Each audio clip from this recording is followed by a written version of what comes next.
नमस्कार दोस्तों, आज मैं आपके सामने थैलेसीमिया के बारे में बताना चाह रही हूँ। थैलेसीमिया एक ऐसी बीमारी है कि उस बीमारी की वजह से आने वाला भविष्य कहीं न कहीं अंधकार में जा रहा है।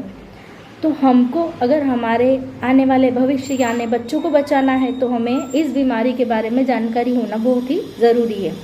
अब आप सोचेंगे थैलेसीमिया ये बीमारी कैसे होती है। थैलेसीमिया ये बीमारी जो होती है ये एक वंशानुगत चलने वाली बीमारी है। माता पिता को अगर माइनर थैलेसीमिया है तो बच्चों को मेजर थैलेसीमिया हो सकता है। अब आप सोचेंगे माइनर थैलेसीमिया क्या होता है, मेजर थैलेसीमिया क्या हो सकता है। तो सबसे पहले मैं आपको ये बताना चाह रही हूँ कि मेजर थैलेसीमिया क्या होता है। मेजर थैलेसीमिया अगर आपके बच्चे को है तो उस बच्चे को हर 15 दिन में ब्लड चढ़ाना पड़ता है। उस बच्चे के अंदर ब्लड बनना बंद हो जाता है। आप सोचिए अगर हमारे शरीर में थोड़ी सी खून की कमी हो जाती है तो हमें कितनी कमज़ोरी आ जाती है और हमारे लिए सारे काम करना कितना मुश्किल हो जाता है, वीकनेस कितनी आ जाती है। तो आप ये सोच ही सकते हो कि अगर किसी बच्चे के अंदर ब्लड बनता ही नहीं है तो उस बच्चे के लिए जीवन कितना कठिन होता होगा।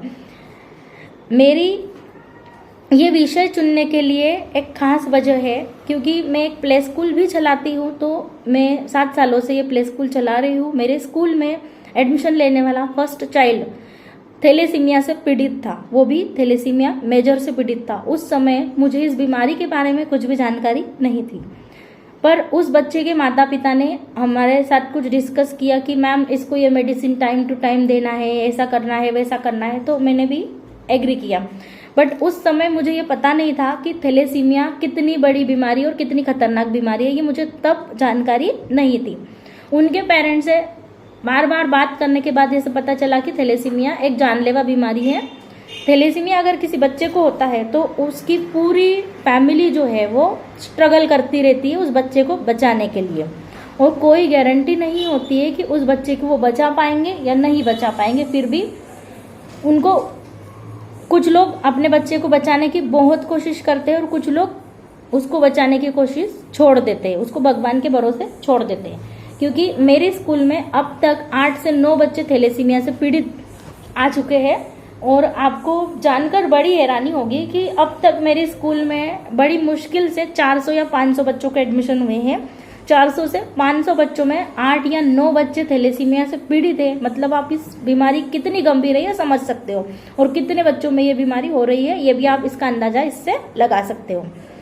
तो मेरा उद्देश्य ये है कि हमारे पास जानकारी का अभाव होने की वजह से हम थैलेसीमिया जैसी बीमारी को बच्चों में होने से बचा नहीं सक रहे हैं।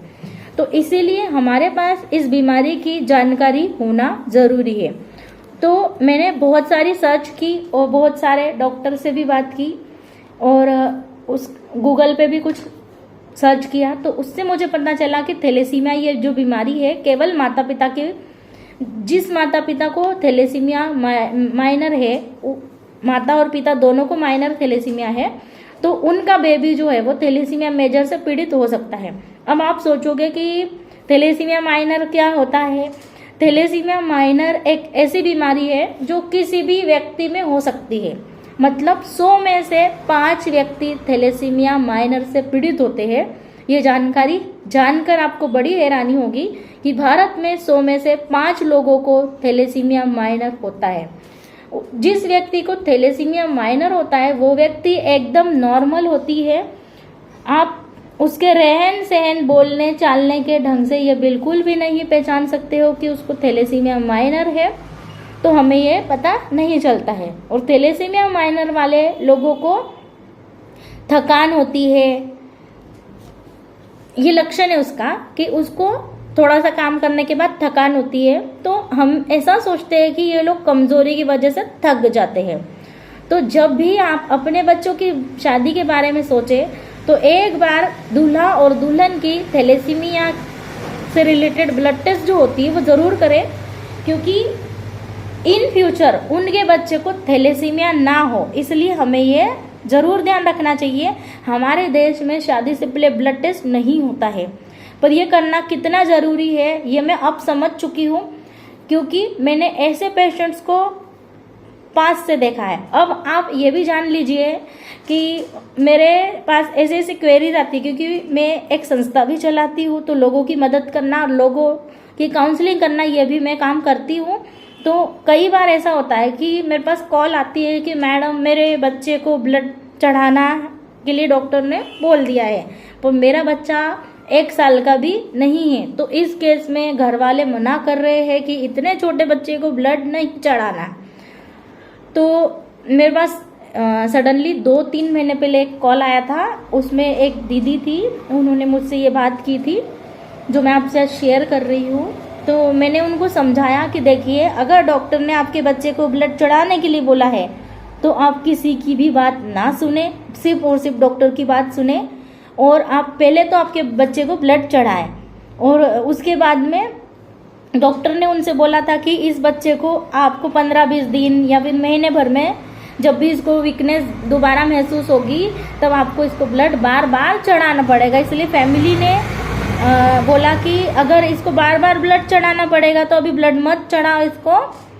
इन लॉज बोल रहे थे कि अभी इसको अगर अभी ब्लड नहीं चढ़ाएंगे तो उसका शरीर ऐसे ही ब्लड बना लेगा, और थोड़ा थोड़ा ब्लड बनाने की शरीर को आदत लग जाएगी। और अगर हमने अभी इसको ब्लड चढ़ा दिया तो इसका शरीर सोचेगा कि बाहर से ब्लड मिल तो रहा है, तो इसके शरीर में ब्लड बनना कभी भी शुरू नहीं होगा। और इसलिए बार बार डॉक्टर को तो क्या पैसे लेना होता है, इसलिए सजेस्ट कर देते हैं कि बार बार इसको ब्लड चढ़ाना पड़ेगा।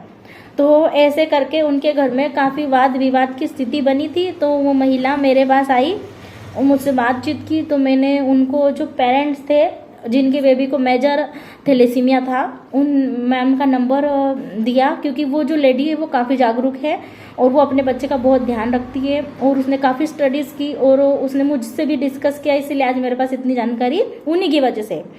तो मैंने उनको बोला कि देखो ऐसा है, इनको आप समझाओ, क्योंकि मैंने तो समझा के देख लिया, बट क्या है कि आपके बच्चे को थैलेसीमिया था और ये महिला आपको पर्सनली जानती, तो शायद ये आपकी बात जल्दी समझ जाएगी और इसकी फैमिली भी समझ जाएगी।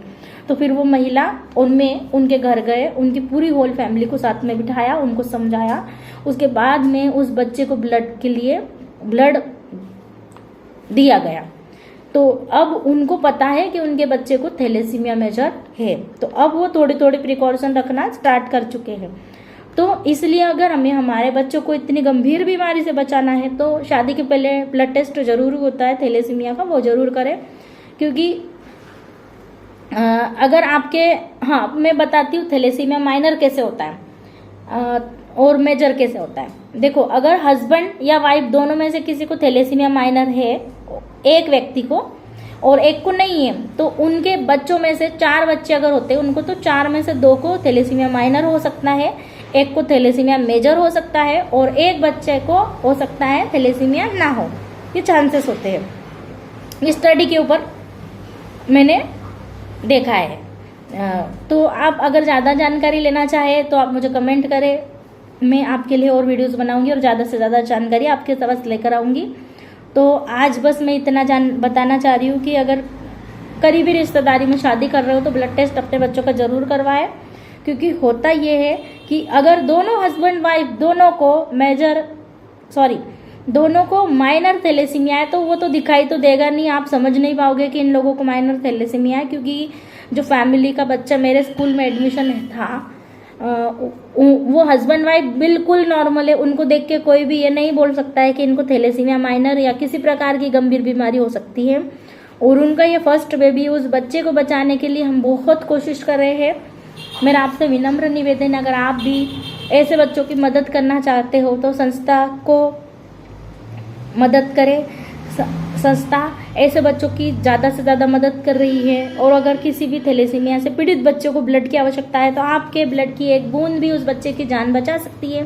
तो इसलिए ब्लड डोनेट ज़रूर करें ऐसा मौका मिलने पे, क्योंकि हमें आने वाली जनरेशन को अगर बचाना है तो हमें जागरूक रहना होगा। हम जागरूक रहेंगे तो हमारी आने वाली जनरेशन अच्छी हेल्दी हो जाएगी।